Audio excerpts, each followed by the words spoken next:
dengan aku Melisa di YouTube channel Mirasol Fashion. Ya, hari ini kita akan ngobrol lagi, yaitu ngobrol santai seputar fashion sebetulnya judulnya. Namun, hari ini kita akan ngobrol suatu topik yang unik ya, karena masih belum banyak diketahui oleh para masyarakat. Namun juga sebetulnya lagi booming ya Pak ya. Betul. Dunia. Kalau kita ngomong sih fingerprint analisis betul. atau psikobiometrik ya. Psikobiometrik betul ya. Nah ini adalah satu hal yang unik, tapi kita di Mirasol ini sedang menggodok gitu ya. Jadi kita ada divisi yang menyediakan tentang psikobiometrik ini. Kenapa sih kita menyediakan layanan psikobiometrik? Karena kita melihat kebutuhan ya. Karena banyak juga murid-murid sekarang yang bingung sih mereka kayak betul. mau nyari jurusan apa gitu. Kemudian mereka mau lanjut kemana. Terus kemudian mereka itu kelebihannya di mana? Itu sering sih kita temui betul. Masalah-masalah seperti itu. Sehingga ya ini adalah satu hal yang kita pengen eksplor lebih lagi, dan hari ini kita datangkan seorang pakar atau akar gitu ya. Oke. Jadi Pak Tito ya hari ini terima kasih bersedia datang. Sama-sama Bu Melisa. Ya, kita pengen sih ngobrol-ngobrol sedikit ya Pak tentang apa sih psikobiometrik ini, karena memang banyak juga ya orang itu nggak ngerti, kemudian banyak juga yang berpikir ini tuh seperti ilmu-ilmu yang tidak ramalan, betul. Ada juga yang pikir itu pseudoscience. Oke. Jadi mungkin pro kontra apa di dunia psikologi. Betul. Ya Pak ya. Kebetulan saya kan pernah tanya-tanya juga sama psikolog gitu. Terus kata dia sih ini ada sedikit pro kontra juga di sana di dalam dunia di dalam dunia psikologi itu. Mungkin boleh kenalan dulu sih Pak. Yes. Jadi boleh kenalan mungkin Pak Tito ini bergerak di bidang apa sih sebetulnya? Baik. Kemudian mungkin latar belakangnya apa gitu? Baik. Yes, terima kasih Bu Melisa sudah mengundang saya di Mirasol Fashion Course ini ya. Jadi halo rekan-rekan semua. Nah, pada kesempatan hari ini saya ingin ngobrol-ngobrol ya, sebenarnya ingin menerangkan satu hal yang begitu menarik, yaitu adalah tes minat dan bakat dengan menggunakan sidik jari yang tadi sudah dikatakan oleh Bu Melisa. Nah, kalau saya sendiri itu backgroundnya memang banyak bergerak di bidang pendidikan Bu ya. Jadi sebelum saya mendirikan lembaga pelatihan self development Salim Excellence Center, nah itu saya juga bergerak di 3 perusahaan multinasional yang ada di area pendidikan ya. Jadi seperti itu. Sampai akhirnya pada tahun 2017 saya mendirikan lembaga Salim Excellence Center ya yang bergerak di bidang self development, sambil saya juga membumingkan gitu ya tes minat dan bakat dengan sidik jari ini. Karena banyak sekali orang tua itu yang tidak tahu sebenarnya dalam tanda kutip itu minat dan bakat putra-putrinya itu seperti apa. Kalau semuanya dulu itu kan sering ya teman-teman kita itu salah jurusan ya, setelah mengambil jurusan lulus kuliah lagi dengan jurusan yang berbeda. Oh gitu ya Bu ya. Nah, jadi untuk menghindari hal itu ada namanya tes minat dan bakat ya. Yang paling simpel adalah kita menggunakan istilah tes minat dan bakat dengan sidik jari itu sih Bu. Gitu. Jadi lebih kayak pengembangan diri ya Pak sebenarnya ini ya. Yang banyak ditekuni yang lebih difokuskan di SEC ini ya. Yes, betul sekali. Jadi selain pelatihan yang kita berikan kepada corporate, kami juga punya sebuah layanan itu tadi ya untuk menganalisa minat dan bakat anak ya. Pun juga orang tua kita bisa dengan menggunakan sidik jari saja. Jadi nggak perlu ngisi, ya kan nggak perlu gambar. Ya, Pak, ya. Exactly. Jadi beda banget gitu. Oh, betulnya untuk anak itu paling kecil tuh usia berapa? Sebenarnya mulai terbentuk ya dari sidik jari itu sudah fix ya, itu mulai 1,5 tahun gitu. Tapi saya selalu menyarankan 2 tahun ya, atau paling amannya 3 tahun lah. Ya terkadang kalau seumpamanya terlalu kecil, mereka ngelihat itu diapain jarinya, pasti teriak-teriak gitu kan, dikira dokter, suntik, imunisasi dan lain sebagainya. Nah kadang kayak gitu. Anaknya yang ini nggak bisa diajak bersama ya. Iya, anaknya tantrum, apalagi kalau sudah bangun tidur gitu ya, udah digendong sama mamanya, ayo tes apa, udah ketakutan banget. Jadi biasanya saya sarankan ya kira-kira minimal umur 2 tahun lah, kayak gitu. Itu karena sudah terbentuk, sudah bisa terbaca sidik jari. Itu sebenarnya sidik jari ya, kan sidik jari ini saya nggak pernah perhatikan ya dari kecil sampai sekarang ya. Apakah sidik jari ini memang bisa berubah Pak? Maksudnya apakah tetap sama nih? Kita kan tesnya misalnya umur 2 tahun, terus nanti saya sekarang udah 30-an gitu, pengen tes lagi gitu. Nah kira-kira hasilnya sama nggak Pak? Hasilnya akan mirip gitu ya. Tapi memang pada dasarnya itu sama, karena ini tidak akan pernah berubah sebenarnya gitu ya. Mungkin berubah ada keriput mungkin ya kan dari kulitnya. Tapi kalau pattern atau polanya itu mulai umur 2 tahun itu sudah terbentuk. Seperti itu. Jadi sudah memang fix ya, yang kita akan bawa sampai kita nanti mati, sampai kita nanti meninggal kayak gitu. Memang sudah tertata atau terpola seperti itu, Mbak Risa.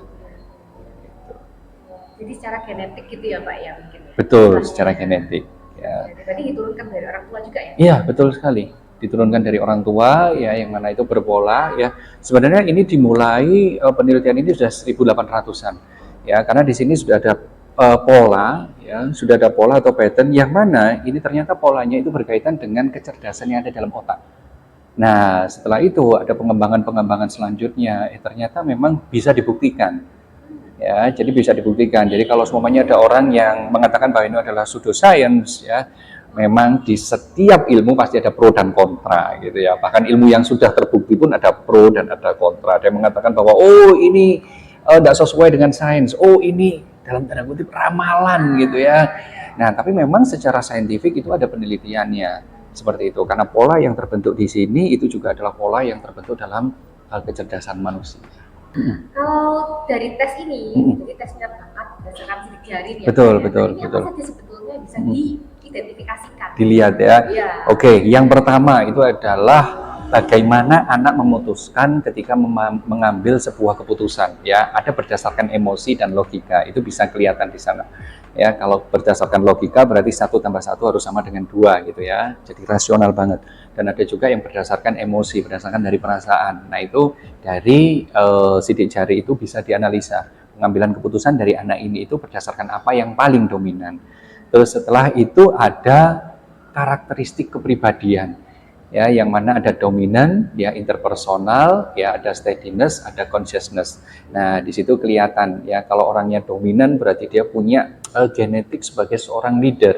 Ya, kalau interpersonal dia punya bakat dia menjadi seorang sales dan marketing karena dia suka untuk berhubungan dengan orang lain. Terus kalau untuk yang steadiness dia adalah orang yang kalem banget. Jadi kalau semuanya di kantor itu orangnya itu nggak suka kontroversi gitu ya. Dan yang terakhir adalah consciousness, itu adalah orang yang sangat-sangat teliti. Nah, itu bisa dilihat. Terus setelah itu juga ada dominasi otak kanan dan otak kiri ya, dan itu menarik. Sebenarnya yang paling bagus itu adalah otak kanan otak kiri itu balance, pemirsa ya. Tapi kan terkadang ya ada kecenderungan yang mana ini yang paling dominan. Nah, itu biasanya kalau semuanya dominannya sebelah kanan, maka akan diberikan saran bagaimana bisa balance ya. Jadi otak kirinya yang sedikit distimulus supaya untuk ditingkatkan. Seperti itu ya, Pak? Iya, betul. Jadi kayak dominan kanan, nanti berarti yang kanannya kita push lagi. Oke. Kreatif. Ya, betul. Nah, terkadang ada orang tua yang mengatakan seperti itu, tapi yang paling bagus adalah ya balance. Kreatifnya main, ya kan, dia juga ada aturan gitu ya, on time orangnya. Kalau orang yang dominasi otak kanannya terlalu banyak, itu biasanya dia nggak suka rutinitas, orangnya suka telatan. Ya. Jadi yang paling bagus yang mana ya, dia kreatif, juga dia orangnya on time, kan itu bagus ya, terorganize juga. Nah, jadi harus balance. Terus setelah itu ada 8 kecerdasan majemuk.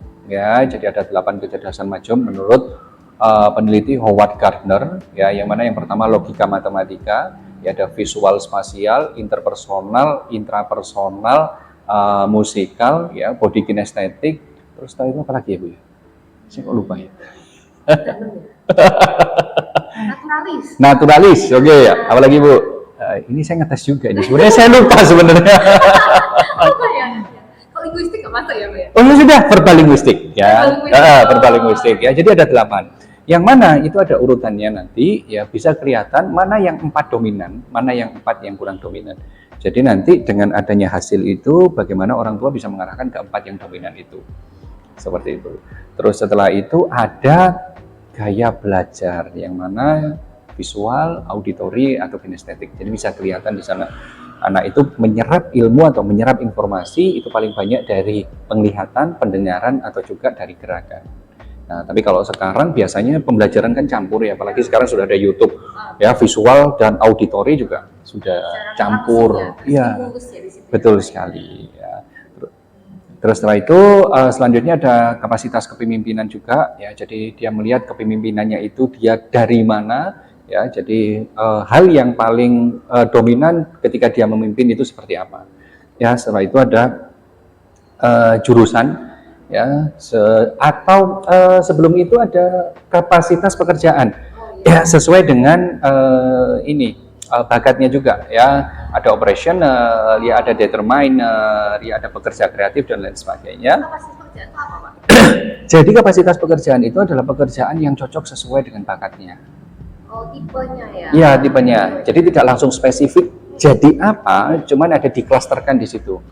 Ya, contoh kalau semuanya pekerja kreatif, jadi ada hubungannya dengan imajinasi, ada hubungannya dengan dia bisa melukis, ya menggambar, desain grafis dan lain sebagainya, seperti itu. Terus yang menarik itu adalah kita juga bisa melihat potensi dari anak ini untuk mengambil jurusan apa ketika sekolah dan kuliah. Yang paling banyak. Nah, itu betul, sama yang kecerdasan majmuk tadi 8. Nah, itu untuk mengarahkan memang anak ini dia kuatnya di mana ya, jadi orang tua itu bisa mengarahkan ke sana. Itu. Jadi istilahnya nggak kayak kita tanpa peta gitu ya. Kalau tanpa peta kan seperti dulu. Ya, kita dileskan A, B, C, D, E, semuanya nggak jadi gitu kan. Pusing ya, karena dulu mungkin orang tua kita tidak mampu atau masih belum ada tools ya untuk melihat bakat dari kita kayak. Tapi kalau sekarang bisa lebih enak mengarahkan. Begitu, Bu Meris. Oh ya, baik juga ya. Jadi Pak ini bisa membantu kita kayak saya ini ya, ibu-ibu yang punya anak gitu ya, jadi nggak bingung juga menentukan Betul. sekolahnya nanti. Ya, exactly. Anaknya ini kecerdasannya apa, bisa dijelaskan apa. Ya, betul, ya, betul sekali. Ya. Exactly, betul. Sama kalau saya sih rasanya ini Ci, ya yang membantu itu cara belajar sebetulnya. Yes, Nah, betul. karena kebetulan anak saya kinestetik paling tinggi, jadi dia nggak bisa diem. Ya, betul. Jadi belajarnya tuh gerak terus saya pikir nggak apa ya, bingung juga saya ngajarinnya gimana. Ya akhirnya saya sekolahkan di sekolah yang memang modelnya itu belajarnya tidak duduk. Oke, Belajar baik, itu baik, betul. activity seperti Oke, itu. betul, betul, Tapi betul. ternyata anaknya enjoy sekolah. Itu sih saya lihat, oh ternyata membantu sekali Yes, kita betul, Bu. dalam menentukan sekolah. Tapi kalau nanti Exactly. jurusan kan belum tahu ya Pak Ya. Kecil kan, bukan kan saya. Kayaknya 15 tahun lagi ya, Bu, ya. Apalagi kalau kuliah gitu kan. Nah, makanya masih belum tahu ya. Yes. Paling nggak sudah ada bayangan juga sih untuk saya. Oh anaknya nih kayaknya lebih cenderung ke IPS. Sementara saya itu Betul, betul. bisa lihat nanti kira-kira jadi apa nih Yes, gitu. ya, betul sekali Bu Merisa. Memang sangat membantu sih untuk saya, Yes. terutama orang tuanya. Mm-mm. Kalau nggak salah di orang tua juga ada ya Pak ya? Iya. Untuk pola asuh ya kalau nggak salah. Betul, jadi untuk dewasa pun bisa, bahkan orang tua. Kita selalu sarankan pada orang tua. Kenapa? Karena untuk melihat orang tuanya ini itu emosional atau enggak sih kepada anak. Ya, jadi bisa dilihat di sana ada yang namanya pola asuh ya. Jadi nanti ketika nanti pola asuhnya keluar ya di hasil itu akan disesuaikan dengan karakternya anak. Gitu. Jadi jangan sampai ada pola asuh orang tua itu otoriter ya, yang mana anaknya kepribadian utamanya atau karakteristik kepribadiannya adalah dominan. Ya, itu pasti akan bentrok. Iya, gitu. Jadi apa yang harus dilakukan orang tua yaitu adalah menyesuaikan dengan anak. Gitu. Kalau pola asuh dari orang tua ini otoriter, ya maka dari itu apa yang harus dilakukan adalah merubah pola asuh ini menjadi demokratis. Ya, pola asuh yang merangkul, pola asuh yang memberikan kebebasan bertanggung jawab kepada anak. Gitu. Ya, kalau semuanya anaknya dominan, anaknya keras, orang tuanya keras dan memaksakan, wah bubar. Di rumah tiap hari bertengkar itu. Nah itu juga kalau orang tua tuh terbentuknya dari entah ya, maksudnya gini, kalau saya bayangkan saya nih, saya sebagai orang tua juga ya, itu terbentuk dari sejak jari. Aku terbentuk karena saya nih pola asuhnya dari keluarga saya dulu, kayak gitu. Jadi kayak bawaan dari lingkungan. Itu terbentuknya apakah memang ya, memang ini nih, saya nih apa dari bawaan genetik saya, atau saya memang terbentuk dari lingkungan saya. Nah kalau dari sidik jari itu adalah dasar kita sebenarnya, ya dasar kita yang ada dalam basic. Contohnya adalah ketika orang sudah dewasa, dia tes sidik jari. Ternyata yang muncul bakatnya yang pertama adalah matematika. Tapi dia merasa bahwa matematikanya dia zero gitu. Ya kan, no total gitu. Nah, dia ada bakat di sana, cuman dulunya tidak dia asah. Itu ada bakatnya, itu dia bingung. Mas saya itu loh bodoh matematika ya, saya ngelihat angka itu kecuali angka di dompet ya kan, agak tersenyum gitu. Tapi kalau angka di kertas, saya mumet. Nah, kayak gitu. Nah, bakatnya dia ada, cuman dari dulu tidak diasah. Jadi sayang sekali ya Pak. Iya, gitu loh. Ada yang seperti itu. Karena apapun bakat kita, kalau kita tidak bekerja keras untuk mengasahnya, sama aja tidak akan bisa berubah menjadi apa-apa. Kayak Ini gitu. juga kalau misalnya nih, kan Mm-mm. kita sudah tes nih ya, terus kita lihat ada bakat yang mungkin di kuadran kedua, jadi nomor 5 sampai nomor 8, di mana dia kan tidak dominan.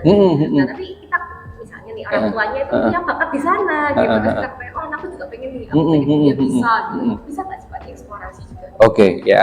Jadi karena hasil tes ini adalah sebuah panduan, ya, panduan yang mana tidak mewajibkan orang tua sebenarnya, ya, untuk mengarahkan anak sesuai dengan itu. Ada orang tua yang mengatakan bahwa, loh, saya musisi, istri saya musisi, anak saya harus jadi musisi, ya. Dan musikalnya, kecerdasan majemuknya musikal ada di nomor 8. Nah, bisa sebenarnya, cuman memang waktunya lama dan membuat anak stres. Gitu. Ya, tapi kalau semuanya orang tua dia idealis gitu ya. Jadi menginginkan si anak ini untuk dia bisa ya pokoknya jadi musisi lah. Ya. Ya oke, monggo. Ya, tapi mungkin anak stres, anak nggak enjoy, lebih panjang, yaitu orang tua memaksakan gitu ya. Tapi ya nggak masalah gitu kan. Nggak Bisa masalah. ya Pak, tapi memang Bisa. waktunya panjang, Waktunya effortnya panjang. dia bisa. Exactly gitu. Ada salah satu juga klien yang ini real case ya. Pokoknya anaknya harus bisa memainkan salah satu alat musik. Ya, yang mana ketika dia SD, dia diikutkan 4 les, ya. Ada drum, ada piano, ada biola, ada gitar. Yang mana sekarang di SMP dia sudah jago ngedrum. Sudah, yang lain dia nggak bisa gitu. Ya, karena keinginan orang tua dia mengatakan bahwa anak saya harus bisa mastering satu alat musik. Padahal musikalnya nomor 8. Ngoyo dia. Gitu loh. Tapi bisa juga ya Pak sekarang kalau lihat dia dari, maksudnya tanpa kita melihat hasil tes itu tuh, ya oke juga. Ya lumayan, ya karena effortnya dia luar biasa gitu, ya karena orang tuanya pengen seperti itu, gitu ya. Berarti sebetulnya tidak menutup kemungkinan, tidak menutup kemungkinan kalaupun hasilnya ini dari angka 8 gitu ya, nggak bisa sama sekali, bukan seperti itu ya Mas. Enggak, jadi tergantung juga ya. Yang paling penting adalah bagaimana anak ini enjoy. Ya. Enjoy-nya itu Iya. bisa didapatkan karena dia suka. Betul itu ya, sekali, Pak, ya. untuk mengembangkan potensinya. Percuma kalau semuanya bakatnya nomor 1 nih, kecerdasan majemuknya nomor 1, tapi dia tidak enjoy. Dia diikutkan yang pertama contohnya logika matematika nih, dia diikutkan sempoa, diikutkan kumon, ya. Tapi setiap kali dia kursus dia marah-marah aja, pulang marah-marah, berangkat marah-marah gitu kan. Ya mending nggak usah kan, ya. Meskipun dia ada bakat di sana, tapi kalau dia tidak enjoy, ya. Nah, bagaimana? Makanya bakat dan minat ya Pak ya. Iya, ya. betul sekali. Jadi Minatnya kalau semuanya nggak ada ya jangan gitu loh. Berarti tetap orang tua tuh harus eksplorasi ya Pak berarti. Iya, Ya. nah eksplorasi maka dari itu tes ini adalah untuk mempermudah sebenarnya gitu loh. Jadi nggak semuanya dicoba, ya kan? 8-8-nya dicoba, mumet juga gitu kan. Iya, waktunya juga ya Pak. Waktunya juga, tenaga anak juga di sekolah sekarang kalau semuanya SD sudah ada yang full day, Iya. ya kan? Nah, jangan sampai dia tidak enjoy dengan apa yang dia lakukan, begitu. Jadi menarik sekali ya Pak, tes ini itu menjawab kayak kegalauan para orang Iya, tua. betul. Nah, namun tingkat akurasinya ini gimana ya Pak kalau dari hasil tes ini? Oke, kalau tingkat akurasinya sendiri itu sampai 85% tuh, Bu. Ya, karena based on science. Tapi saya selalu memberikan pemahaman kepada orang tua tingkat akurasinya sampai 80%, gitu. 75 sampai 80% yang mana ya it's more than enough sebenarnya ya. Kalau untuk mengeksplorasi minat dan bakat dari putra atau putrinya, ya gitu. Jadi cukup bisa dijadikan acuan ya Pak. Iya, ya? betul. Bisa dijadikan acuan dan bukan ramalan gitu kan. Tetap orang tua yang mengarahkan, ya kan. Kok Gitu. bisa kepikiran Pak, ramalan tuh gimana? Nah itu ya, namanya pro kontra, ya kan. Mungkin karena itu ya, kayak ada yang kontra, dia Yes, ngomong, gitu. itu ramalan tuh kayak gitu. Heeh, Kamu dia masa tempatmu mana bisa gitu Ya, ya Pak ya. heeh. Jadi dianggapnya kamu ramal gitu, padahal sebetulnya enggak ya. Enggak, padahal sebetulnya kan ini hanya guidance ya, petunjuk untuk orang tua lebih mudah mengarahkan gitu.